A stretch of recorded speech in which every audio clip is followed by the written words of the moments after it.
My girlfriend and I recently moved into our new house.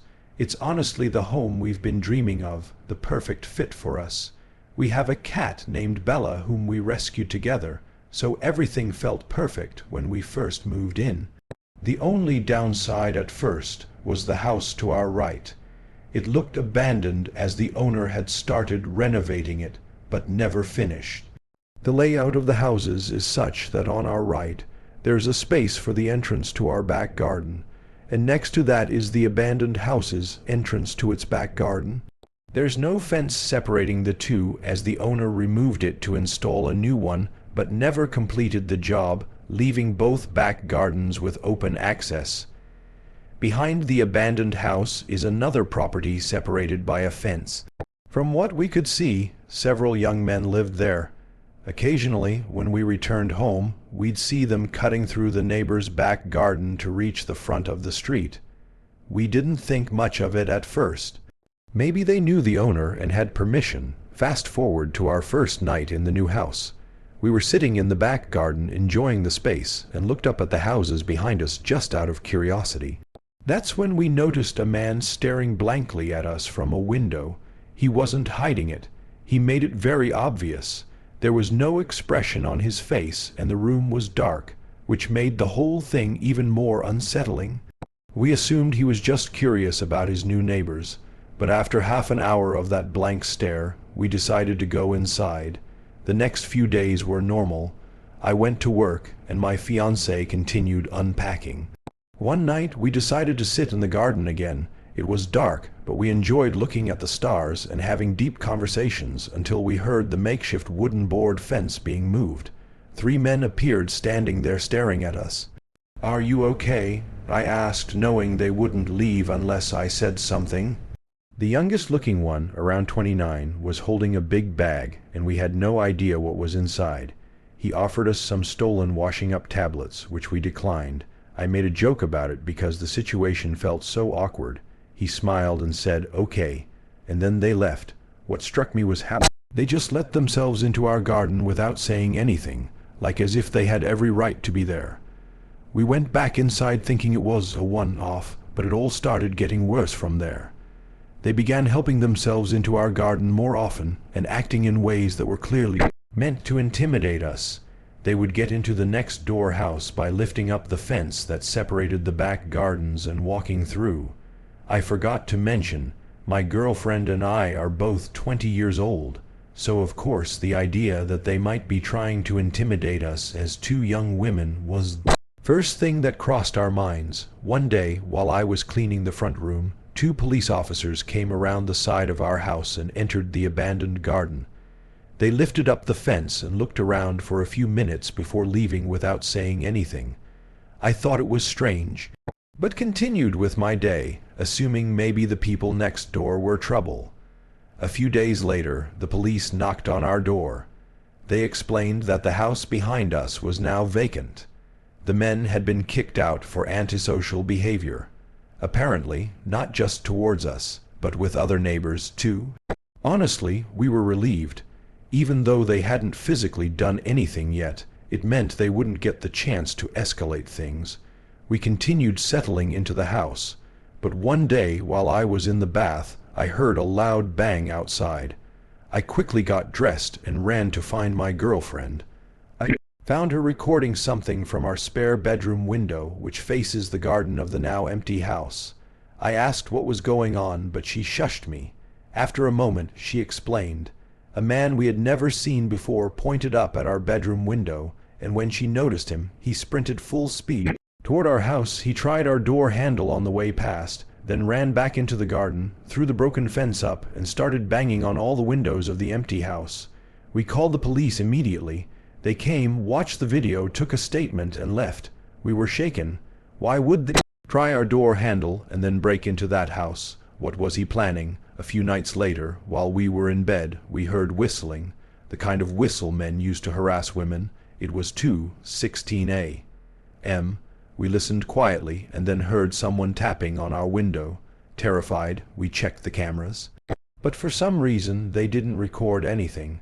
Whoever it was must have left shortly after because the noises stopped. We were too scared to sleep. So the next day we went to my mom's and stayed the night. When we returned the following morning, we noticed our Ring doorbell had been removed and placed on the floor. The SD card was gone. Someone had clearly come back, and we knew who it was. Who else would do that? We called the police again, and they told us to keep all the doors and windows locked. The woman on the phone even said that the removal of the camera could be a sign that they were planning something, which terrified us even more, but at least she was honest. The whistling, banging, and attempts to re-enter the house continued for weeks. We made multiple police reports. They never tried our door again, so we hoped it was over. But 3 weeks later, while in bed watching funny clips from our camera, we checked the live feed. That's when we saw a man outside wearing a black mask covering his mouth and nose with his hood up, standing in front of our garden with his arms spread wide like he was imitating Jesus on the cross. He stared up at our bedroom window with his head tilted. We froze. At the time, we had moved the camera inside the house, so it didn't record. We were so shaken, we didn't even think to screen record. He then spoke, but we couldn't hear what he said. Then he turned around, walked to the opposite side of the street, and just stood there, staring at our house for about 30 minutes. We called the police again. They said it wasn't illegal to stare at someone's property and dismissed the whole thing. Even when we told them what he did on our lawn, they made us feel like we were overreacting. We couldn't sleep for days. Any noise outside terrified us, even normal ones. Then one night at 2:52 a.m., we got a notification. I woke my girlfriend and said, "Someone's outside, I know it. Please check the camera." She did, and there they were. 2 masked men coming from the side of our house, shining flashlights into our windows. One of them, the same man who had been harassing us, was holding what looked like a crowbar. Why us? What was the point of this? For days on end, he would stand across the street, pointing, waving, or shouting things up at our window. Every time we looked, he would stare blankly at us. It was clearly meant to scare us, and it worked. We kept contacting the police, but they've done very little. The harassment continues. We've got cameras now, and we record everything, but we feel powerless. Just earlier today, he stood outside again, staring up at us. We got it on video, and we're absolutely terrified, but we'll update if anything else happens. Music, let me preface this by saying I'm not crazy. I know how this is going to sound: paranoid, unhinged, delusional, but I swear everything I'm about to tell you actually happened. It started with a face, or more accurately, faces that all looked just slightly off. 3 months ago, I ended a relationship with my ex, Caleb. We'd been together almost 2 years, and the breakup was long overdue. Caleb wasn't violent or anything. He never hit me, but he was controlling and possessive in that low key and calculating kind of way. Perhaps the worst kind of way. He'd do things like track when I'm on my phone and quiz me on things I'd done that day to see if I'd give the same answer twice. After I left him, I changed my number, disabled my social media, and even moved apartments. I thought I was in the clear. Then came the barista. It was a Tuesday morning. I stopped by this little hole in the wall coffee shop near my new place. I'd only been there once or twice. As I stepped up to the counter, the barista, a girl about my age, smiled at me, but something about her expression made me pause. She tilted her head and said, "Good morning, sunshine." I froze because that was Caleb's nickname for me. It was not a common one. He used to say it sarcastically whenever I was upset, like, "What's wrong, sunshine?" He enjoyed pushing buttons. I brushed it off. Maybe it was a coincidence, but then it happened again. A few days later, I took a ride share to work.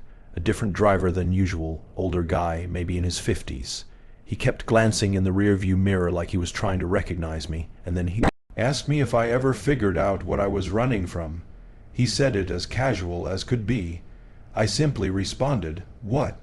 And he just chuckled and shook his head like I was in on some joke.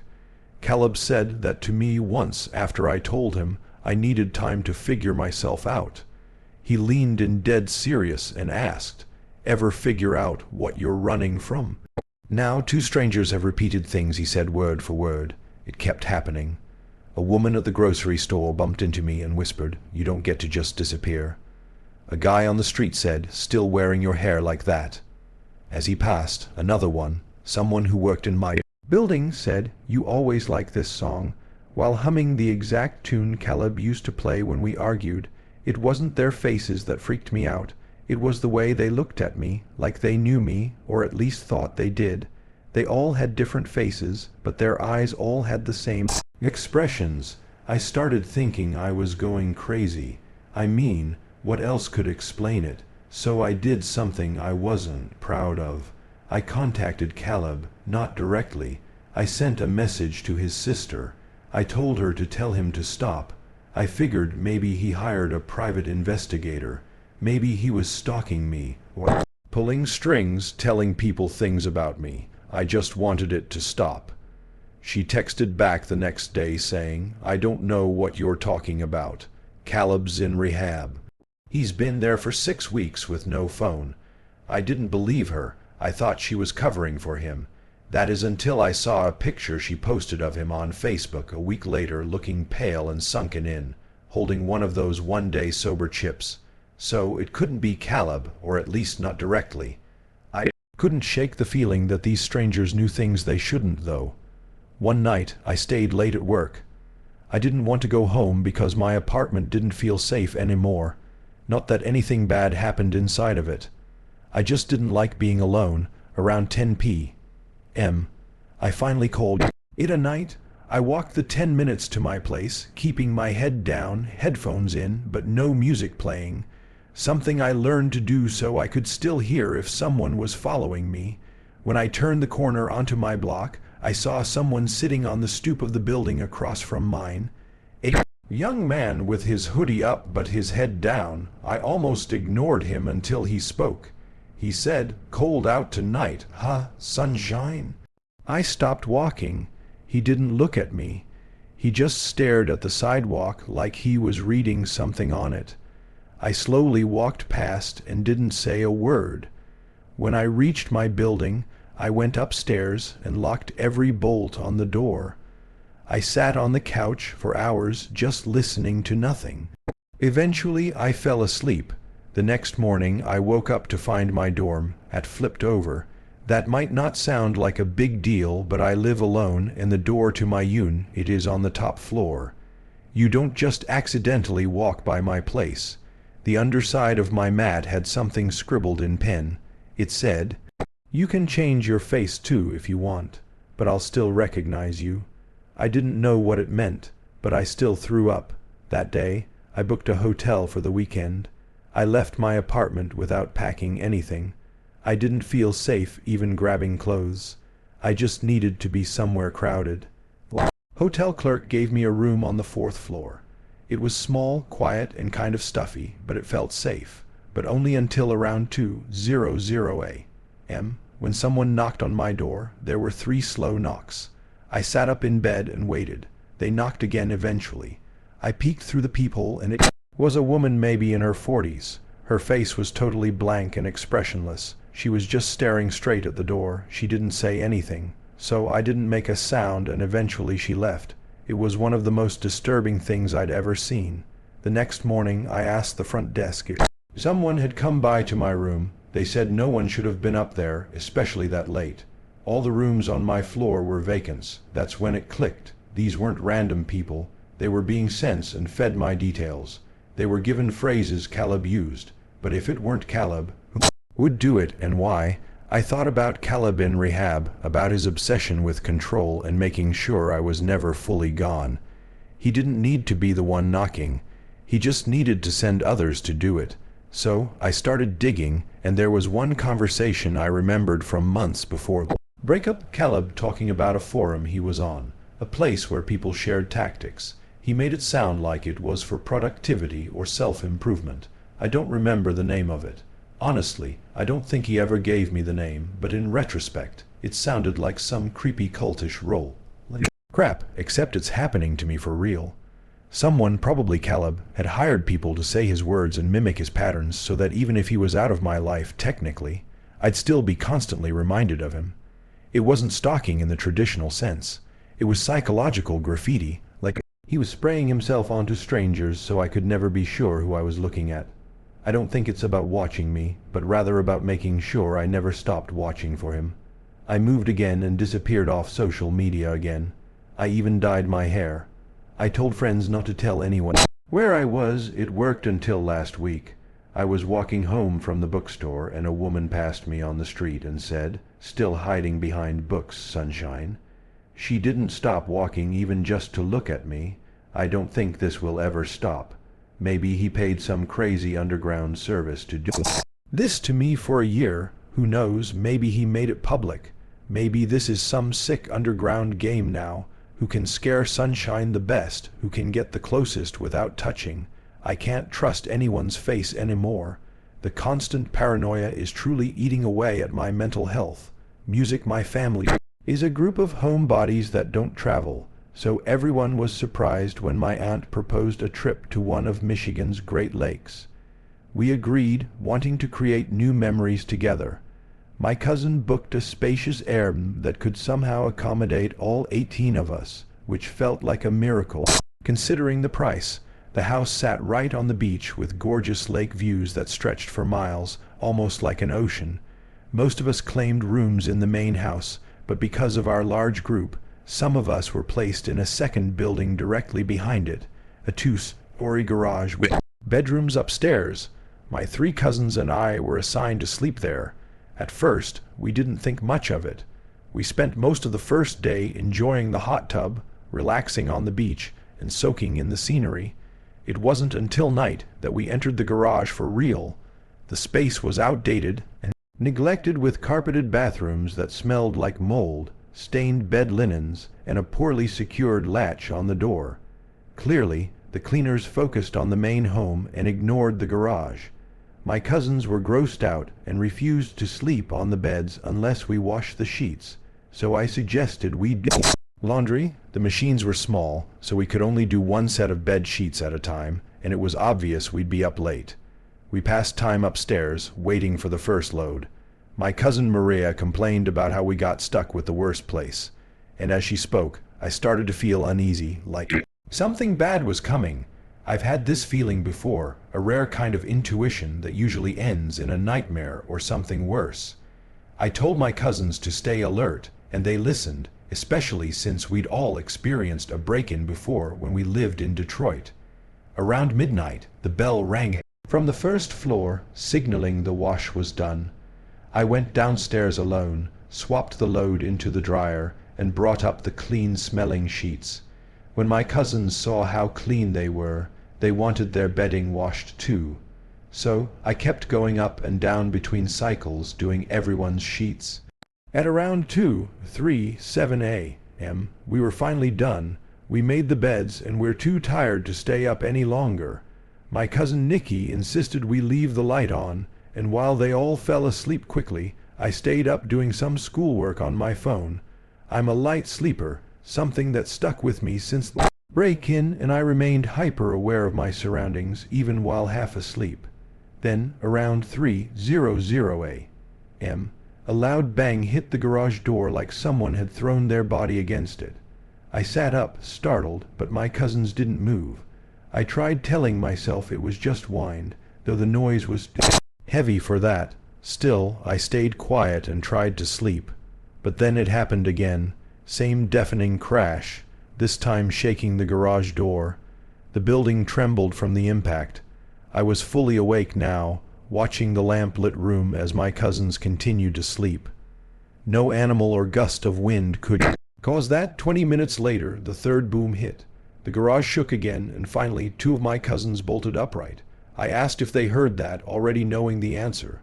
Nikki asked what that was, and I said, I don't know, but this is the 3rd time I'm hearing it. We all agreed no wind could cause that sound. Nikki suggested texting her mom, my aunt, so we did. It was 4:11 a.m. when she responded, realizing something serious must be going on. She woke my uncle, who ran outside to check the property. We stayed upstairs, too afraid to move until we heard knocking. It was my uncle at the door, and when we opened it, we saw him standing there with my dad and a few of our older male cousins. That's when I knew it was serious. There was no wind, no one playing around. My uncle told us to grab our things that were going to the main house. Then he said there was someone on the property, and that's what made my heart sink. I threw everything into my suitcase, and we all rushed out of the garage. Once inside the main house, most of the family woke up from the noise and commotion. We sat in the living room trying to piece it all together. I told them about the first 2 loud crashes, and my cousins confirmed the third. My aunt explained that when my uncle went out to investigate, she followed him. He shouted, "Hey!" at someone standing behind the garage. The door to the main house slammed behind her right then, and there was no wind to explain it. She feared someone might have slipped into the house, so she ran to wake my dad and cousins. After searching, no one else was found inside. Then my uncle described what he saw. A man stood behind the garage, not hiding or moving, but staring like he wanted to be seen. When my uncle called out, the man didn't flinch. He simply walked away and vanished, not into the darkness, but into thin air. The leaves on the ground didn't crunch, and there were no footsteps left behind. My uncle's not someone who makes up stories either. He's a serious, logical man, which made everything scarier. My brothers added that they found 2 jester cards, one in the main house and one in the garage. The one in the garage was twisted and demonic looking. One cousin pointed out that jesters symbolize mockery, and loud sounds happened around 3:00 a.m., the so-called devil's hour.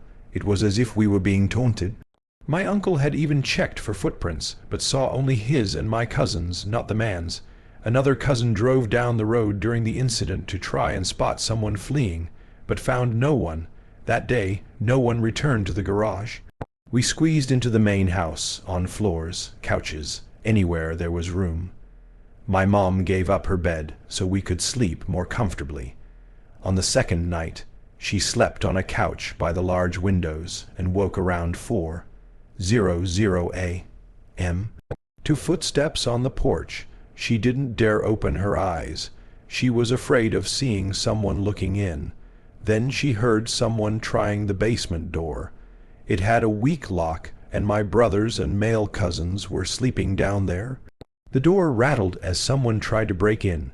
My mom rushed to the basement, but by the time she reached the beachside entrance, no one was there, and all the boys were still fast asleep. That was our last night. Though we planned to stay until Tuesday, we left Monday instead. On the way home, we couldn't stop talking about what had happened. When my mom found out I had been going downstairs alone during laundry, she theorized that someone might have been watching me and thought I was alone in the garage. The time between my last trip downstairs and us going to sleep lined up way too well with the banging sounds. Theories started to form. Some of us thought it was a neighbor trying to scare us off. Others believed there was something paranormal, especially because of the jester card. My aunt pointed out that a normal person would have run when my uncle spotted them, but this man didn't run. He just watched and disappeared. We contacted the Airbnb host, who claimed she'd review the footage from the camera above the garage door, but we never heard back. It made us wonder, did she know the man? Was he a neighbor? When we first arrived, my sister and cousin had walked the beach and passed a woman next door. She watched them coldly without friendliness or a greeting, just an unfriendly gaze. The house was in the middle of nowhere, and we understood how constant Airbnb guests might annoy locals, but we were respectful. We didn't deserve what happened. This was our first family trip, and hopefully not our last. Even after everything we went through,